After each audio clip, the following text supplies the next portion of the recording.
globules blancs. Quels sont les signes cliniques associés avec des problèmes de globules blancs? Pas assez de globules blancs, ça s'appelle une leucopénie. Et l'important, c'est les neutrophiles, les polynucléoneurophiles. Quand il n'y en a pas assez, les polynucléoneurophiles, excusez-moi, ça donne un risque infectieux important. Les polynucléoneurophiles, ça sert à phagocyter les bactéries extracellulaires et à phagocyter les champignons. Et donc le risque infectieux chez des gens qui sont profondément neutropéniques, c'est des infections graves à bactéries extracellulaires et des infections graves à champignons, levures ou filaments. La neutropénie devient significative sur le plan des risques infectieux en dessous de 0,5 giga par litre. Les zones qui sont naturellement très exposées à beaucoup de bactéries, c'est-à-dire les muqueuses, surtout du tractus oropharyngé et digestif,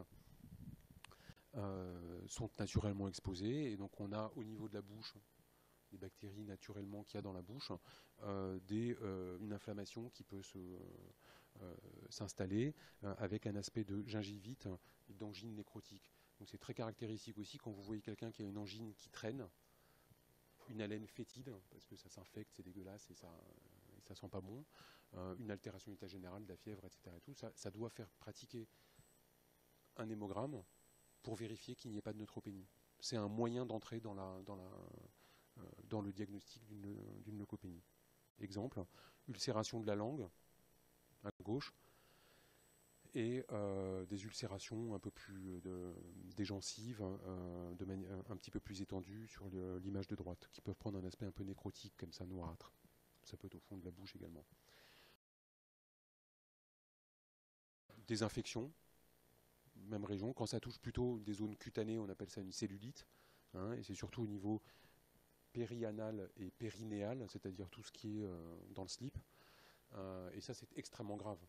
Extrêmement grave. Donc vraiment à examiner des patients.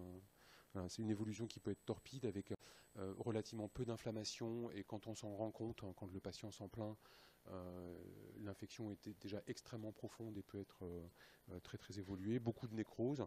Et ça entraîne un pronostic extrêmement défavorable. Là, vous avez l'exemple d'un patient neutropénique qui a développé une cellulite périorbitaire et de l'aile nasale à partir d'un foyer, probablement d'un foyer nasal, chez un patient qui était neutropénique. Ça évoque soit un problème bactérien, soit assez volontiers également un problème fongique, et c'est extrêmement péjoratif comme pronostic.